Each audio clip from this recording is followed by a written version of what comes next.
জান্নাতে যাওয়ার পথে বাধাগুলো কি কি আমরা আজ সেরকম 16টি বাধার কথা জানবো। শ্রেণীর হতভাগা মানুষের কথা জানবো।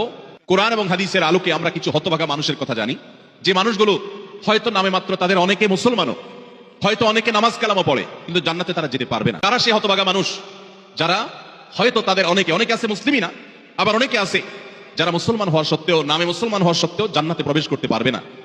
যে হতভাগা মানুষগুলো জান্নাতে যেতে পারবে না, জান্নাতে যাওয়ার এই নিয়ামতের সৌভাগ্য লাভ থেকে তারা বঞ্চিত হবে।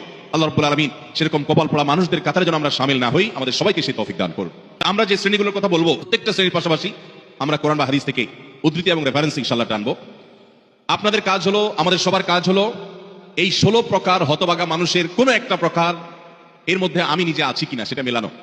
যদি দেখি যে আমার মধ্যে এটা আছে, তাহলে মাহফিলের প্যান্ডেলের মধ্যে বসে, প্যান্ডেলের নিচে বসে, এই মাহফিলের মাঠে থেকেই আমি নিয়ত করে ফেলবো যে এই বদভ্যাসটা, এই খারাপ জিনিসটা আমি ত্যাগ করে ফেলবো।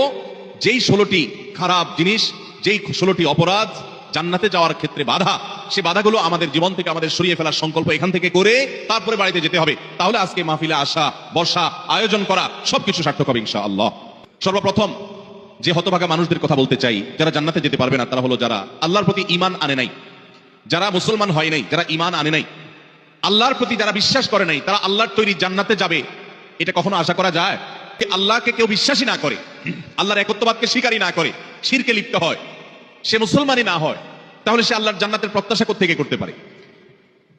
একজন মানুষ, তিনি মুসলমান না, তিনি অমুসলিম, তার ব্যক্তি জীবনে অনেক ভালো কাজ থাকতে পারে, অনেক ভালো অর্জন থাকতে পারে, কিন্তু তার ভিতরে ঈমান নাই।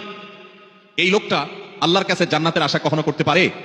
একজন মানুষ বাংলাদেশে মানুষের জন্য অনেক কাজ করেছেন, বাংলাদেশের উন্নয়নে অনেক ভূমিকা তার ছিল বা আছে, বাংলাদেশে অনেক কল্যাণকামিতা তিনি চান, তার অনেক ইন্ডাস্ট্রি কারখানা থেকে বহু দেশের উপকার হয়, দেশে মানুষ উপকার হয়, এরকম আরো বহু উপকারিতা তার দ্বারাই হয়, কিন্তু লোকটা বাংলাদেশের অস্তিত্বকে স্বীকার করে না, বাংলাদেশের অস্তিত্বকে স্বীকার করে না, বাংলাদেশের স্বাধীনতা, সার্বভৌমত্ব এগুলো স্বীকার করে না।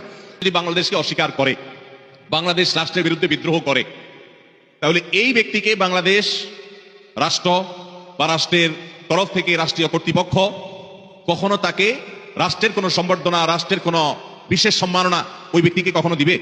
দেওয়ার কথা। যে রাষ্ট্রকেই স্বীকার করে না, রাষ্ট্র তাকে সম্বর্ধনা দেওয়ার কথা?